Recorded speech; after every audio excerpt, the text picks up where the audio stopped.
لسه عصبي هذا وفرحنا إن أنقسم موضوع يوتيوب channel كاي لكن مركي اللي يبان لك اللقاي واضح عمرك ما قشت قصصتي واحد صدق وابر بالخو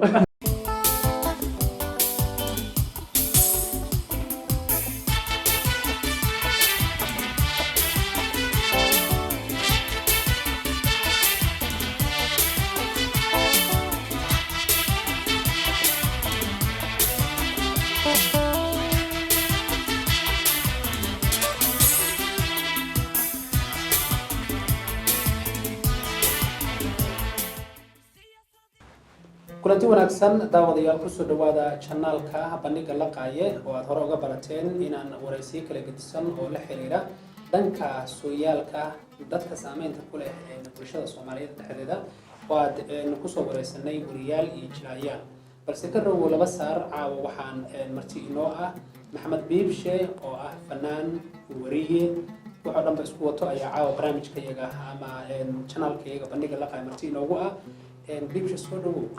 bandhiga la qaayo suudan waan dhawahay anoo ku horumaray kaftanka markii la isla cusub aad u faraxsanaa inaan ka soo muuqdo YouTube channel kaayo laakiin markii la yiri bandhiga la qaayo waa dhahay marka ma qashad qasastay waxaan isdhahay waabal bulqabo bandhiga isku la qaayo odaga la qaayo aad timid waan ku dhawahay waan ku faraxsanahay qayb ka ahaado maxaa yeelay YouTube channel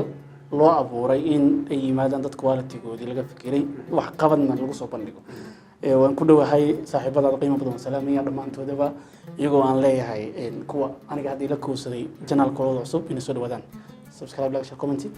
wixii kale ku hado ha macala faras ku dar hadda suuq cune saan saar marka dhig waa tahay aad baad u mahadsan tahay inta badan dadku waxay isweydiinayaan waa kuma biibshay hadii suuyaalkaaga aad noo soo koobto waxbarashadaadii degmada ku dhalatay xilliga aad saxaafadda ku biirtay waxyaabaha kugu qalifin aad ka digi rabato in laqayo waad ku mahadsan tahay waa iska su'aal caadi ah in horna uga jawaabno mal asxaabta laakiin bal YouTube kaga rabay inaan kaga jawaabo mar kale anigu ku dhashay kuna barbaaray magaalada Muqdisho magacaygu saxda Maxamed Abdullahi Salaat ninaasta Biibshe kana timid magaca Biibshe in uu ii baxo waxa la yiraahdaa magacayga si mar bay baxaan kubadda cagta xilliyan dheelay ayaa jirto xilligaas uu buu isoo baxay magaca Biibshe oo biibayo asalkiisa inta kadib Muqdisho waxaan kaga dhashay degmada Hilwa Hilwa salaamaya waxaan ku barbaaray in warta nabadda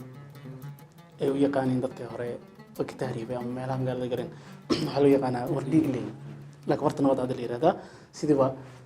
ay u yimaadeen maamul iyo dawlado shaqeynaya lama ogoleen eraysan la isticmaalo wardhiigley waa colaad iyo waxyaabo sida aan ka soo gudbo dugsiga sare iyo dugsiga dhexe dhamaan waxaan ku qaatay magaalada Muqdisho laakiin before waxa jirtay in ilaa Kenya maranimi xaga dheera waan ku qaatay ilaa iyo galaaska toddobaad maxaan ku qaatay wixii iska dambeeyay dugsiga sare xagga soo nutay ku dhameystay iyo dugsiga dhexe qaybihii hore jaamacadda Soomaaliya Muqdisho ku dhameystay inaan ka digirto wariidnimada sabab saas u sii fogna ma aha oo waxay kaga dhow yahay wali waa magac labadooda magac inaan sameeyo maanta la qaayo wala wada yaqaana Biibshan waa la yaqaana laakiin laba haba loo yaqaanayo Axmed waa nin oday oo wariye ah Biibshan waa nin iska baashaal magaalada isku jira oo dhanka fanka marka laga hadlo labadaas oo kala duwan laakiin microphone ka wada simanahay wali saxaafadii waan ku jiraa oo inaan ka wada dhamaadan maysan hayn laakiin sanad iyo waqti aan isla bilowin waxaan u go'ay fanki waayo markaad meel ku jirto waa inaad noqotaa ama ka muuqataa ama ka maqnaataa soo sababa fanka u soo galno waxay ahayd hobbiga oo ahaa ku labo inaan lugta saaro lugta aan saaro muhiim wixii inaan kamera keeno marba hadii waalidkii marka qaar ku dhigay walaal ku dhigay saaxiib ku dhigay dhaay wax iska dhaaf wixii in isaga jirto laga fiican alisti nin wax qabsanay socdana hada tawala foga laakiin qof iska soo taagan maalin walba iska soo dacsanay hawaya ku dhigayso waxa la oranaya dishan ka dhaaf kafta kan marka wali saxaafadda waan jeclahay waan ku shaqeeyaa waan ku sii shaqeyn doonaa fanku wuxuu yara muuqdaa wax waqti kooban socon kara ma aha wax boqolkiiba boqol weligiis ugu jiri kara ma aha sababtoo da'bu ana waxaan aaminsanahay fanku da'bu leeyahay ana waxaan arkaa dad da'doodii modern 40 soo galay fanka diko waa inta la socda xilliga loo baxay ha xilli markaan xilligaasta ina gaaro alxamdulillah mar rabo warjeena koosto ka bina qabo sababta waxay tahay xawliga ku shaqeynayo waxay sababaysaa inaan soo gabagabinayo waqtiyada ugu dhow laakiin haddii aan sanad kala kusoo tuurto waxaa moodaa inay igu filneen laakiin marba dalaatadiisu qaado isku lalaaba baashi waa dhamaatay marka waan ku celceliyaa fanku saaxiibo badan hadda soo geli doono waqti kulami doono wallaahi ma la jeclaanaya halka kuwii horena aysan waqtigoodii boqolkiiba boqol aysan ku bixin ay samaystaan xirfado gaara aqoon gaara cilmiyo gaara inay ka raacdaan fanku waa baashaal waa sida kubadda cagtu qofku bini'aadamku galabkii buu dheelaa salaxa laakiin subax shaqo badan qabtaa sidii iskuul aad ka soo laabto 6 saac hooyadiisa oo tukaan ka bedelo 10 saac oo ay ka fasax qaato oo bilowna soo dheelo simple habeenkiina TV-giisa ciyaarihiisa oo daawado laakiin qof inuu fankiisa 24 hours oo wada gelin waa salaxa waxaa ka dhumi doono qofka aad tahay magaca tahay ujeedada oo socoto waxaan arkaa warka ku dheerada malinaya waxaa jiray Soomaalidu waxa dhimanayo dhamaanba geedida waa la qoray abwaan fanaan weyn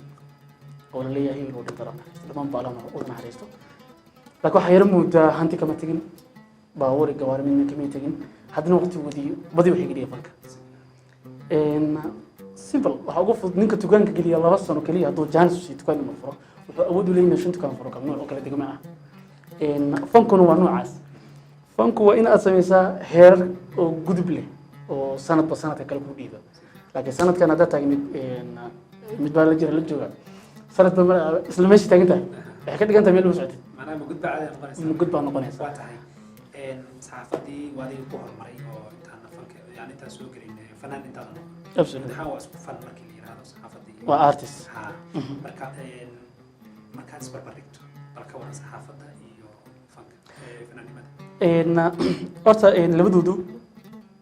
saameyn kala leeyahay zaid warinimadu waxaad moodaa microphone waa la wataa shaashadii la wada saaran yahay laakiin si qaas ah markii bulshada dhex tagto ku yaqaano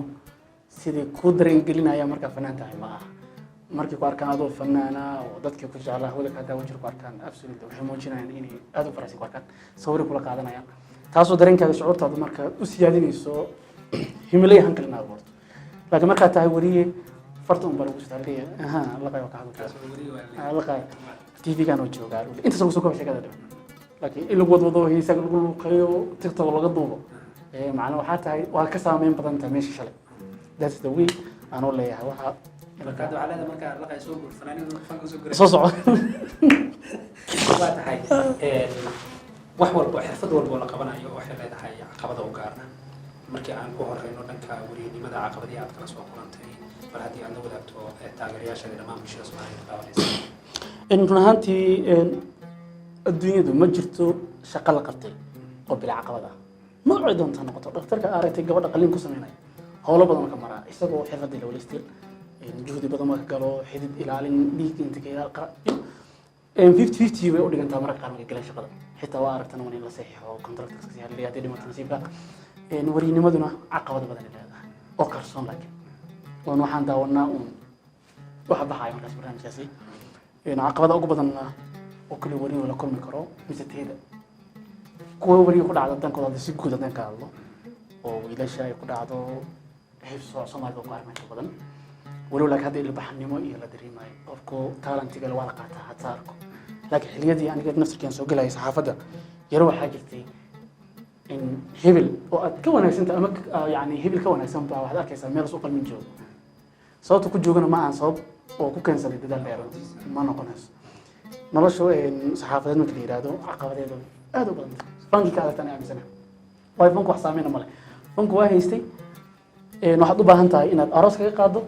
ama inaad xaflad kusoo marito ama YouTube geliso waa intaas shaqadiisa aroos haddii lagaa wacdaa tegaysa haddaa lagaa wacana jiifad doontaa